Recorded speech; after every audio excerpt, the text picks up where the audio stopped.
We're back with another episode of All Bells, No Whistles. Today, we've got a pretty unique guest. Michael Kinkelaar is joining us, and he's a golfer. We've not sat down with anybody outside of the soccer realm yet. So you're one of one today. Unique. Very I like unique. it. Yes. One of one. Yes, but how we met, how we were introduced was through one of our athletes that is a golfer. And she, had watched some of these episodes and said, hey, I work with a mental coach, a mental performance, mental strength coach. Would you be down to have a conversation with him, talk to him, meet him? I was like, hell yeah, absolutely. So we went and had coffee a couple weeks ago, and now we're here today. But what I want to do before we just dive into, what is a mental performance coach and how could that help all athletes, but maybe soccer players as well, is kind of your journey. So you played 4 years of golf, right? Yeah. Yep. I played 4 years of college golf at Ottawa University, so a little NAI school down the road here. And it was really my time there, time as a student, my time as a golfer, athlete. It's a loose term, but we use it for golfers as well. We're athletes.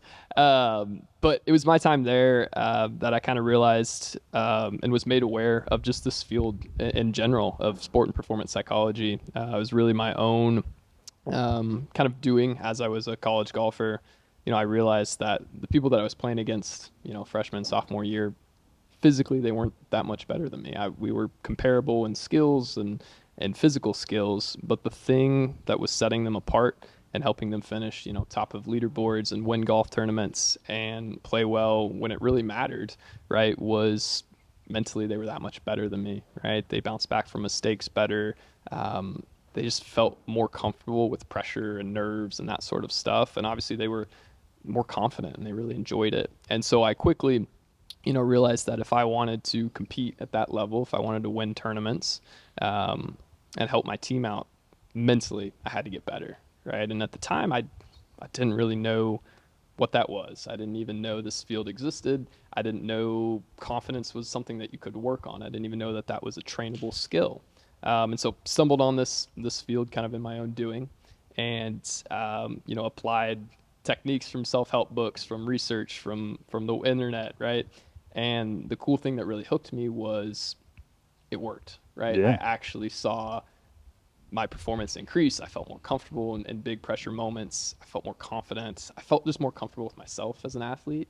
And from there, it quickly became like awesome. That was really cool to have that impact on my performance. Like, how can I go help other athletes kind of have that same light bulb moment? So what'd you go to Ottawa to study?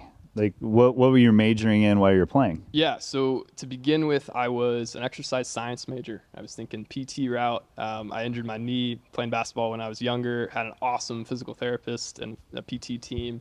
And so that was like, oh, this is cool. Like, that's kind of what I want to do, right? And traveling for golf, I was in an anatomy class, I think my sophomore year. And, I missed some days for traveling for golf, came back, had a big anatomy test the next day.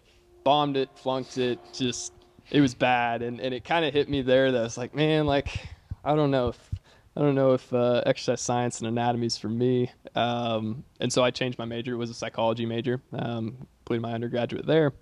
And, you get out with a psychology degree and there's a few things you can do, but you kind of have to go on and do some postgraduate work. Yeah. And that's So how'd the timeline line up with you starting to dive into the missing piece, which was your own mental performance? Mm-hmm. How did that timeline line up with failing that anatomy class and then majoring in psychology? Did we bomb the anatomy class, get into psychology that then was kind of like, oh, maybe there's something I needed to dive deeper here? Or did we start the deep dive and then when we bombed the anatomy class, we're like, you know what? I've already started this work. right. Let's dive into the mind. That's a good question, and thinking back, and that's some years ago when I was still in college. Some years ago. That's like 5 for you.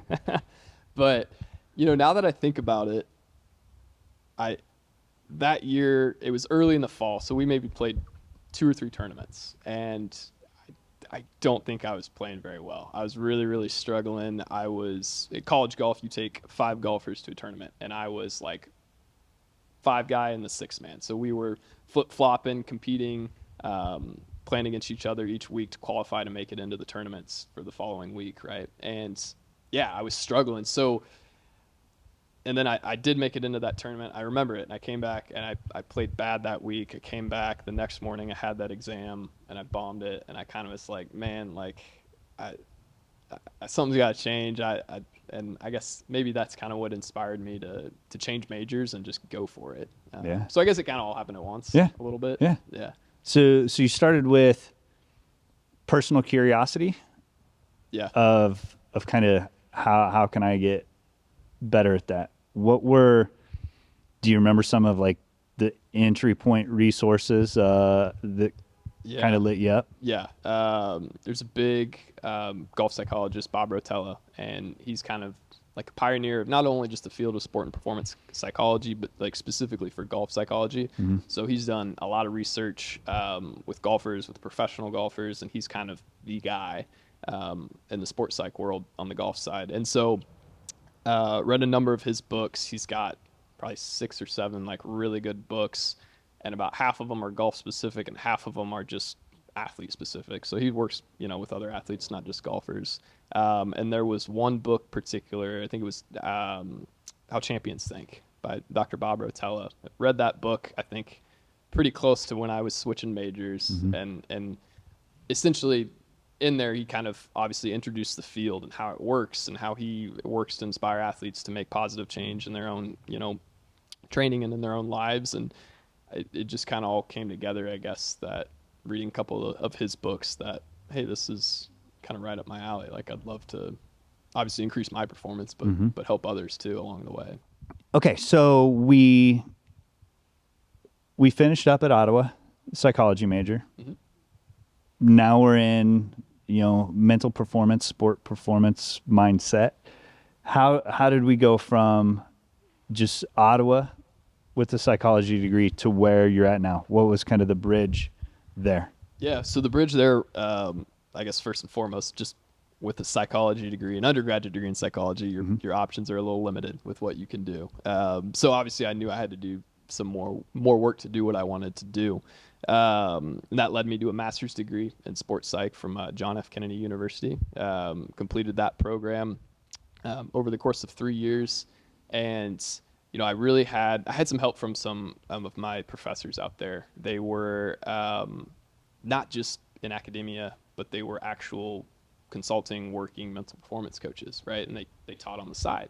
And so they were a big help in, saying, hey, great, like, here's all the information that you need to have to learn how to do this job. But like the other side of it is me helping you like get your own practice going, get clients, how to kind of step into that world, because it is very much, if you go into private practice, which was what I've done, like, it's on you. Like, you're your own boss, you're your own, marketing guy. Like, it's a lot. So they were a big help in helping me just kind of set up the practice that I have today. And I'm still growing. I'm still, kind of getting my feet underneath me. My main gig still is as a golf pro here in town. So balancing both of those, and eventually, my goal is to obviously jump with both feet and be a full-time mental performance coach.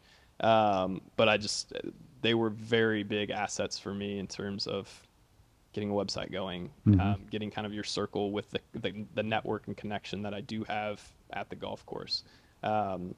But it's been a fun journey so far, and I'm learning every day. I don't think for me, I'll never stop learning how to connect with athletes, how to help them kind of learn some of these new skills and techniques on the mental side. So it's been an interesting journey so far, and I'm looking forward to keeping going with it. Yeah. Yeah. And so one thing you mentioned is, yes, it is a big jump to just be like, I'm doing this full time. Right. But I think where being a golf pro still, while working on the sports psychology side, is you get a lead one to the other in a way, right? Because I think we are getting past the point of therapy being this like negative, like you go to therapy. Right. Now it's like, oh, you go to therapy. I go to therapy too. Yes, we are always, I think we're getting to the point where we understand an outside perspective helps us grow in a multitude of ways, right? But take that instead of just, 44-year-old life in general, but now to the athlete specifically. What, it was for you was I've got to get over these mistakes quicker. Mistake A cannot lead to mistake B if I want to compete, right? And so golf and soccer, yes, from a visual standpoint, very different sports, but both of them you fail a lot, right? Not just in the win-loss, but, I've played golf before. There's some days where I have a really good slice. It's the best shot in my bag is a slice anywhere, right? So every time I step up to the tee box, like I'm in my head of, is this thing taking a right turn? Is it going down the fairway, right? In soccer, you could be playing me a ball, but if you play me a poor ball, I'm going to take a poor touch. It's kind of my mistake, but it's a mistake. How quickly can we get past that mistake, right? And so we see these kids today, they have a lot of perfectionist tendencies. They're very hard on themselves, and society hasn't done them any favors on helping them not be that way, right? Like we expect you got to get good grades. Well, grades are a spectrum, right? Like not everybody like can get A's, right? Some kids, their best effort is a B, but yet we look at them like, B student, can't believe it, right? So everybody has to strive for A's.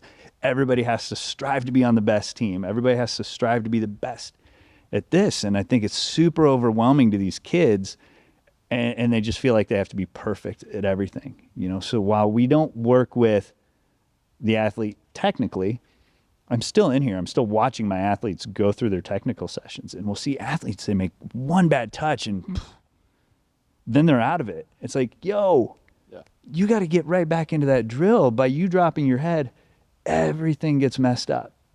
So how does your job, how does your title as mental performance coach, what is that? How are we helping golfers? How could we help soccer players? You said you worked with basketball players, pitchers. I mean, pitchers are head cases. I was one, so I get it. Yeah.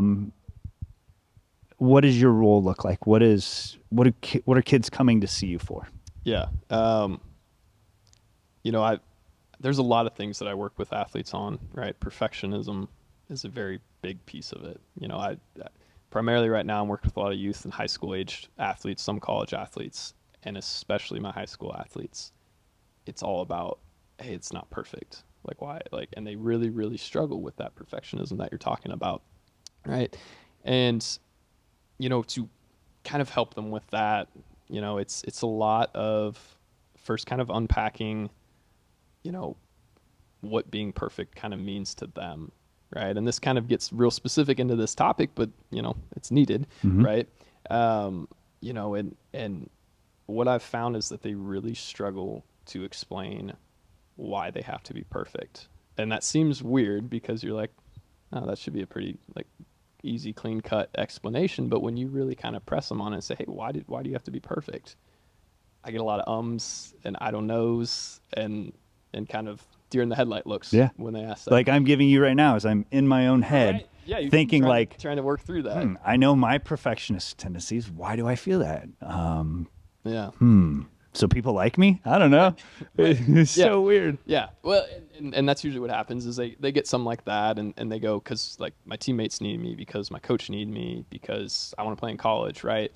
And they come to some answers, right? And some good answers, right? But, as they kind of throw those answers out there, they kind of slowly realize hey, I don't have to, make every move on the soccer field perfect to be a successful athlete, right? Mm-hmm. And so we kind of unpack and peel back those layers of the perfectionism onion, right? And they kind of realize, oh, like you can still be a really great athlete and not be perfect, right? So that's kind of an area where I start with the perfectionism stuff, but there's a lot that goes into that for sure. I love it, man. That's awesome. Helping kids see that they don't have to be perfect is massive. Yeah. So where can these athletes connect with you? Where can they see, are you posting on social media? How can they kind of start to see what everything's all about? Yeah. So I do have a social media handle. I know we'll probably drop it here in the link there. Yep. I'm getting back on the horse of social media. My wife and I joined a youngster into our family this year. So she's 10 months old now. So my summer has gone quickly and it's been very hectic, but I'm hopping back on the social media handle. I've got a blog post that I write on my website. Nice. With some really good stuff in there. If you enjoy reading, I enjoy writing. It's a cool place to check it out. I try to keep it fresh with some topics that, maybe ruffle some feathers. I think a couple weeks ago I had a blog post that was talking about doing less and doing less better. And so many times on our daily schedules, right, we feel like we got to pack all this stuff into our days, right? And if we aren't checking 10 things off our to-do list, like we're not being productive. And essentially what the angle I'm going at is like, hey, would you rather do 3 or 4 things really well with all of your intention and all of your energy and focus, or would you rather do 10 things kind of haphazardly and mediocrely? That makes sense. And I know which one I'd rather do. And it's Yeah. hard. It's hard sometimes to do that, right? Because societal pressures, bosses, coworkers, right? They're just always pushing for more. And when that happens, we kind of give up some of the quality of what we have to offer. So For sure. yeah, some good blog posts on there. Cool. Well, we get all that posted up. Really enjoyed the conversation. Appreciate the time. Yeah. Thanks, Jason. Awesome. Appreciate it.